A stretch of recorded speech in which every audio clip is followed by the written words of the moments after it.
Hello, this is a tutorial on how to make your dreadlocks curly like this. First, you want to start with clean hair, and I do have videos on how to properly wash your dreads. You're going to separate them after washing them and roll them to get the excess water out. Then you're going to blow dry them, always pointing down to not create frizz. You're going to get your hair about 90% dry for this. I'm using a Lush hair lotion called R&B. I'm actually not even sure that they make it anymore, but some type of moisturizer for your hair will be really nice.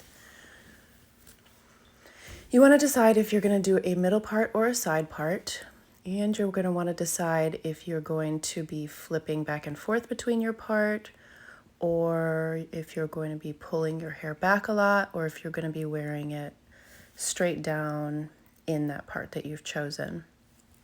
That is going to dictate how you braid the hair. So first you're going to section 3 pieces, get all of the loose hairs connected to their corresponding dread, and twist them. So that was just showing you the angle. 90 degrees off the head would give you volume and allow you to go back and forth and allow you to pull your hair back. I'm personally wanting my hair to stay parted down the middle, so I'm going to lay the braids flat in the front. And we're going to just do a basic braid where we're going over the top, back and forth, until we reach the ends of all 3 dreads and put a rubber band on it. Unfortunately, I have a long piece hanging down on this braid, which I don't love, but you have to deal with that sometimes. And then you're going to do the other side. They're probably not going to be perfectly symmetrical, but do your best. You are going to want to now braid everything from the ears forward. Thankfully, I had exactly 6 dreads on this side, which makes it easier. Sometimes you won't have that. Get all the rest of your hair out of the way and just focus on the section that you're working on. For these sections up on the top of my head, I want them to have more volume. So after taking the 3 dreads, separating them, getting their loose hairs put with them, and twisting them,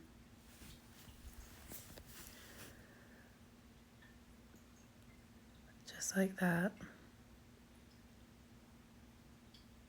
You just want to get it twisted at the root so it's nice and tight.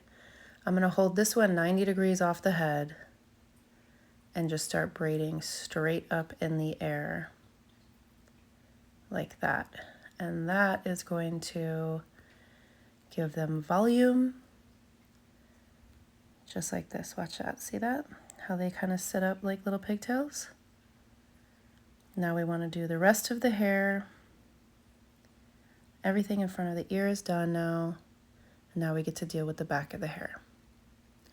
So I like to start at my hairline down at the bottom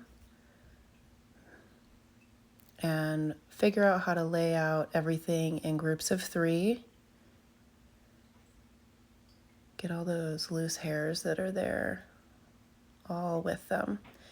And I'm going to go ahead and instead of just braiding one by one, I'm going to section everybody off. That way I don't have to wait till the very end to find out if I only have 2 left or something. Okay, so try your best to pick your dreadlocks that are the same length when you braid so you don't screw up like I did on that first one. And now we have everybody sectioned off.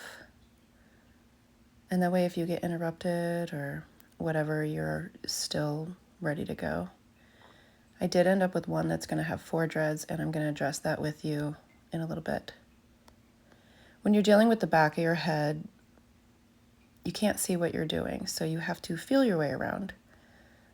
So you have to feel your way around figuring out the loose hairs and smoothing out the root. And then eventually while you're braiding, your shoulders are going to hit capacity. You You can't go anymore. So you're going to flip it forward. Then you're going to go in the opposite direction. So now you're going to see that I'm going under with the braid, where in the beginning I was going over. And feel free to rewind if that was confusing.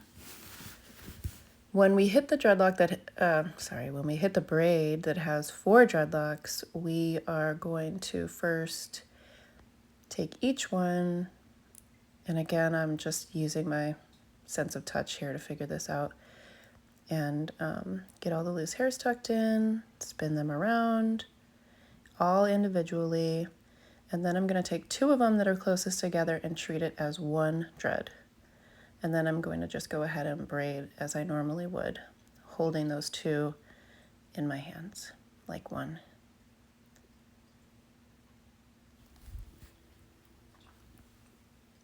And now we're all done. We're going to go ahead and hit it with some more heat. You can either blow dry it or sit under a dryer if you have access to one. Always blowing dry straight down, never up like that. You'll get lots of frizz. I wear my braids for about a week before I take them out, so get a little frizzy. And that was just me being dramatic. Here's what they look like at the end. I love having my dreadlocks curly every now and then because it makes me feel like I have a head of regular hair, which is sometimes just fun to flash back to. It just gives it a fuller look. It gives it a different look. It's fun to put in ponytails.